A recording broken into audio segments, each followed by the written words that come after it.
Hello दोस्तों, मैं काजल आप सभी का रेलवे ब्लॉगर्स में स्वागत करती हूँ। दोस्तों, आज हम डिस्कस करेंगे साइंस के कुछ मोस्ट इम्पॉर्टेंट क्वेश्चन के बारे में जो कि ऑल कॉम्पिटेटिव एग्जाम में बार बार रिपीट होते रहते हैं। दोस्तों, अगर आप हमारे पहले वीडियो को नहीं देखे हैं तो आई का बटन प्रेस करके उसको ज़रूर देखें, और अगर आपको हमारा वीडियो पसंद आए तो उसको लाइक करें, अपने दोस्तों के साथ शेयर करें और बेल आइकन को प्रेस कर दें ताकि सबसे पहले आप तक वीडियो पहुँचे। तो दोस्तों, चलो डिस्कस करते हैं अपने क्वेश्चन के बारे में। फर्स्ट क्वेश्चन है, हीमोग्लोबिन कहाँ पाई जाती है। तो दोस्तों, हीमोग्लोबिन कहाँ पाई जाती है, तो ये पाई जाती है आरबीसी में। और दोस्तों, ये हीमोग्लोबिन का कार्य क्या होता है, तो ये जो है ये हमारे रक्त को कलर देती है। ठीक है दोस्तों, और हमारा नेक्स्ट क्वेश्चन है, विटामिन ए का रासायनिक नाम क्या है। तो दोस्तों, विटामिन ए का रासायनिक नाम क्या है, तो ये है रेटिनॉल। दोस्तों, इसको ध्यान रखिएगा। और विटामिन ए संचित कहाँ रहता है, अगर पूछ ले दोस्तों, तो विटामिन ए संचित रहता है यकृत में। और दोस्तों, विटामिन ए की कमी से कौन सा रोग होता है, तो दोस्तों विटामिन ए की कमी से जो रोग होता है वो होता है रतौंधी। और दोस्तों, विटामिन ए का खोज कब हुआ था, तो दोस्तों अगर पूछ ले कि विटामिन ए का खोज कब हुआ था, तो ये हुआ था 1913 में। ठीक है दोस्तों, और अगर पूछ ले कि विटामिन B1 की कमी से कौन सा रोग होता है, तो वो होता है बेरी। और दोस्तों, विटामिन B1 की खोज कब हुई थी, तो ये हुई थी 1910 ईस्वी में। और इसका रासायनिक विटामिन बी का रासायनिक नाम क्या है, तो ये है थायमीन। और दोस्तों, अगर ये पूछ ले कि विटामिन की खोज किसने की थी, तो दोस्तों विटामिन की खोज की थी फंक ने। ठीक है दोस्तों, तो ये सब बहुत ज़्यादा इंपॉर्टेंट है, इसको ध्यान रखिएगा, ये बार बार पूछता रहता है एग्जाम में। और नेक्स्ट क्वेश्चन है दोस्तों, पानी कितने तापमान पर उबलता है। तो दोस्तों, पानी कितने तापमान पर उबलता है, तो उबलता है 100 डिग्री सेल्सियस पर। और दोस्तों, अगर पूछ ले कि कितने डिग्री सेल्सियस पर बर्फ जमती है, तो दोस्तों ये बर्फ जमती है 4 डिग्री सेल्सियस पर। और पहाड़ियों पर अगर पानी रहे तो दोस्तों वो कितने तापमान पर उबलता है, तो ये उबलता है 100 डिग्री सेल्सियस से भी कम रहे तो भी उबलता है। नेक्स्ट क्वेश्चन है, कौन सा जीव मिट्टी की उर्वरकता को बनाए रखता है। तो दोस्तों, कौन सा जीव है जो मिट्टी की उर्वरकता को बनाए रखता है, तो वो है केचुआ।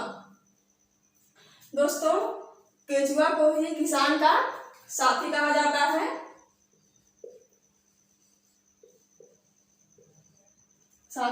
किसान का साथी कहा जाता है। और दोस्तों, केचुआ उत्पादन को क्या कहते हैं, तो दोस्तों केचुआ उत्पादन को ध्यान रखिएगा, कहते हैं वर्मी कल्चर। ठीक है दोस्तों, और दोस्तों अगर पूछ ले कि मधुमक्खी उत्पादन को क्या कहते हैं, तो दोस्तों मधुमक्खी उत्पादन को क्या कहते हैं, एपीकल्चर। दोस्तों, हम उत्पादन के लिए अलग से वीडियो बना देंगे क्योंकि ये बार बार एग्जाम में पूछता रहता है। हमारा नेक्स्ट क्वेश्चन है, उच्च तापमान किससे मापा जाता है।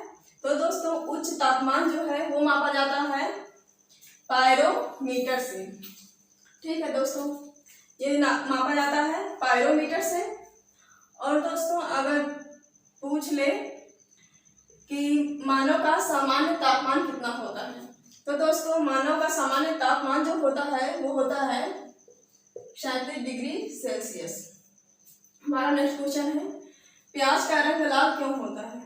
तो दोस्तों, जो प्याज का रंग है वो लाल होता है एंथ्रोसाइन के कारण। ठीक है दोस्तों, और प्याज जो जीवित कोशिका है, दोस्तों जो जीवित कोशिका है वो प्याज की छाल में ही की गई थी, प्याज के छाल में। और किसने किया था, अगर ये पूछ ले कि किसने किया था, तो ये किया था एंटोनी ल्यूमेन हाक ने। और मृत कोशिका की खोज किसने किया था? तो ये किया था रॉबर्ट हुक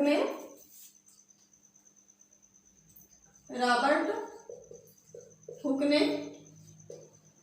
अगर दोस्तों ये भी पूछ सकता है कि कब किया था, तो दोस्तों ये किया था 1665 ईस्वी में। हमारा नेक्स्ट क्वेश्चन है, नींद के अध्ययन को क्या कहते हैं? तो दोस्तों नींद के अध्ययन को क्या कहते हैं? तो कहते हैं हिप्नोलॉजी। और पूछे कि हृदय के अध्ययन को क्या कहते हैं? ये भी पेपर में पूछता ही रहता है। हृदय के अध्ययन को कहते हैं कार्डियोलॉजी। और किडनी के अध्ययन को क्या कहते हैं? तो कहते हैं हिस्टोलॉजी। ये भी दोस्तों ध्यान रखिएगा, क्योंकि ये भी एग्जाम में पूछा जाता रहता है। और हमारा नेक्स्ट क्वेश्चन है, आंवले में कसैलापन किसके कारण होता है? तो दोस्तों जो आंवले का कसैलापन है वो किसके कारण होता है? तो होता है कैनिन के कारण। और दोस्तों विटामिन सी का सबसे अच्छा स्रोत क्या है दोस्तों? तो विटामिन का जो सबसे अच्छा स्रोत है वो है आंवला ही।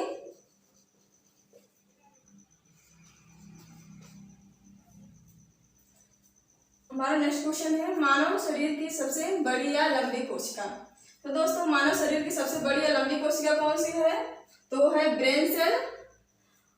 और दोस्तों मानव शरीर की सबसे छोटी कोशिका, तो ये है आरबीसी, रेड ब्लड सेल। ठीक है दोस्तों, हमारा नेक्स्ट क्वेश्चन है, एक मनुष्य के शरीर में कितने प्रकार की प्रोटीन की जरूरत होती है? तो एक मनुष्य के शरीर में कितने प्रकार की प्रोटीन की जरूरत होती है? तो ये होती है 22 प्रकार की दोस्तों। और जो है कि 12 प्रकार की प्रोटीन शरीर खुद ही बनाती है। कितने प्रकार की बनाती है? 12 प्रकार की। और जो है 10 प्रकार की प्रोटीन हम लोग भोजन से ग्रहण करते हैं। और दोस्तों अगर पूछ ले कि जैसे गाजर में कौन सी प्रोटीन पाई जाती है? तो दोस्तों कैरोटीन पाई जाती है। और पूछ ले कि अंडे में कौन सी प्रोटीन पाई जाती है? तो वो पाई जाती है एल्बुमिन। और पूछ ले कि दूध में कौन सी प्रोटीन पाई जाती है? तो ये पाई जाती है कैसीन। दोस्तों इसको ध्यान रखिएगा, ये भी बहुत ही ज्यादा इम्पोर्टेंट है। और नेक्स्ट क्वेश्चन है, बीज के अध्ययन को क्या कहा जाता है? तो दोस्तों बीज के अध्ययन को क्या कहा जाता है? तो कहा जाता है स्पर्मोलॉजी। और दोस्तों पूछ ले कि मांसपेशियों के अध्ययन को क्या कहा जाता है? दोस्तों मांसपेशियों के अध्ययन को क्या कहा जाता है? तो ध्यान रखिएगा, कहा जाता है मायोलॉजी। और कोशिका के अध्ययन को क्या कहा जाता है? तो दोस्तों कोशिका के अध्ययन को कहा जाता है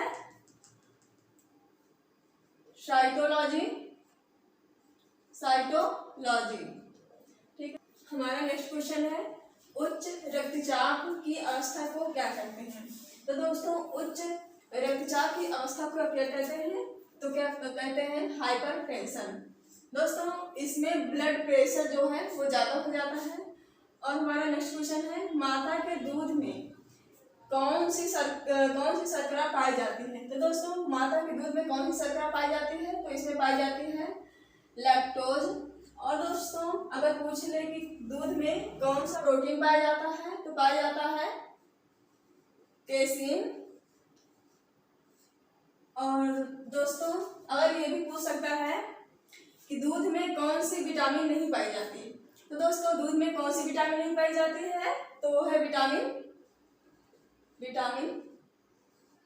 सी।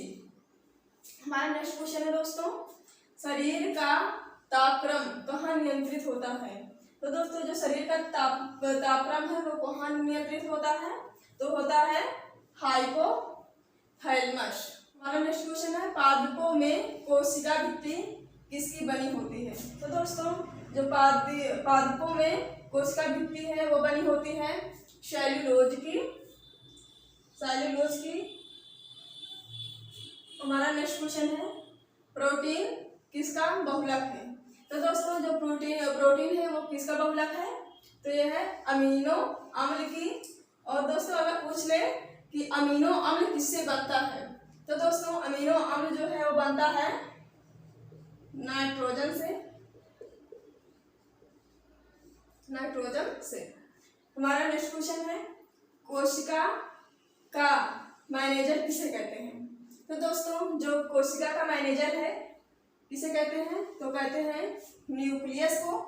और दोस्तों पूछ ले कि कोशिका का दिमाग किसे कहते हैं, तो दोस्तों कोशिका का दिमाग भी न्यूक्लियस को ही कहते हैं। हमारा नेक्स्ट क्वेश्चन है ग्लूकोज में कार्बन, हाइड्रोजन और ऑक्सीजन का अनुपात क्या है। तो दोस्तों ग्लूकोज में कार्बन, हाइड्रोजन और ऑक्सीजन का अनुपात क्या है, C6H12 और O6, यानी 1:2:1। तो दोस्तों मिलते हैं नए टॉपिक के साथ। अगर आपको हमारा वीडियो पसंद आया हो तो लाइक करिए, अपने दोस्तों के साथ शेयर करिए, बेल आइकन को प्रेस कर दीजिए और अपना प्यार ऐसे ही बनाए रखिए।